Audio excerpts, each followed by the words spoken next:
Guys, Break and Build Episode 3 Factors of Polynomial, dealing with how will you find the factors of a perfect square trinomial. Look at this one. Okay, to solve this one, we have these steps. First, we have to find the square root of the first term, and then the last term also. And then, we have to multiply by 2. So we can use this formula. A squared plus minus 2ab plus b squared. Take note, if we're going to use this formula, how can we say it is a perfect square trinomial? Let's consider this formula. Okay, if ever our trinomial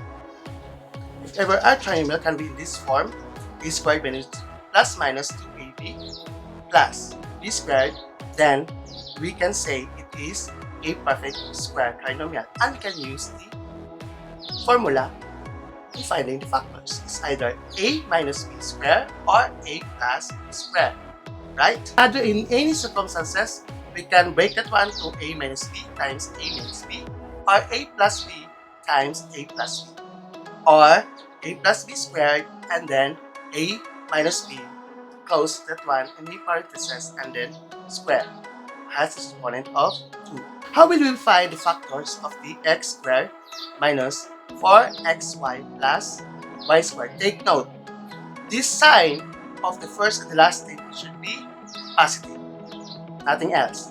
You cannot use this formula if the first and the last term is negative, because we're going to find the square of the first and the last term.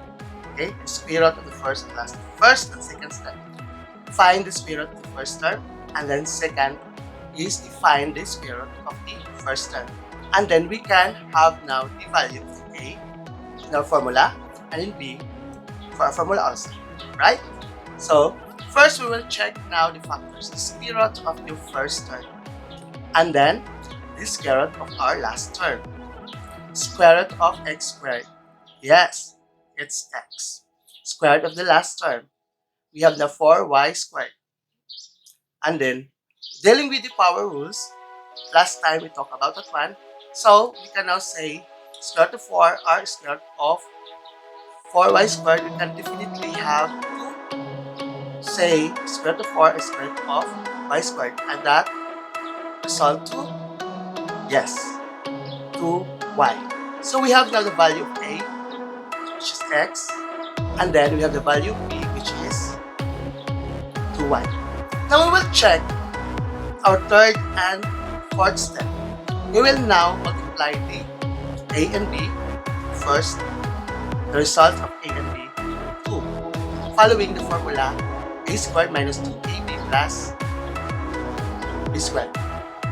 So, we have now, following the formula, a squared plus minus 2ab plus b squared. So, we will check. We have the a and the b. So 2 times our value of step 1, we have x, and then our value for step 2, we have 2y, which result to 4xy. It's correct. Disregard the signs of the second term or the middle term at this one. Okay? We will have to check first the value. We will now have to check if ever what sign are we going to use? It's either positive or negative. So we will check the given trinomial. We are dealing with negative 4xy, right? 4xy in our middle term. So we will use now the negative sign. So our answer will be x minus 2y times x minus 2y, or x minus 2y squared. That are your factors for the perfect trinomial x squared minus 4xy plus y squared. Okay, try this one.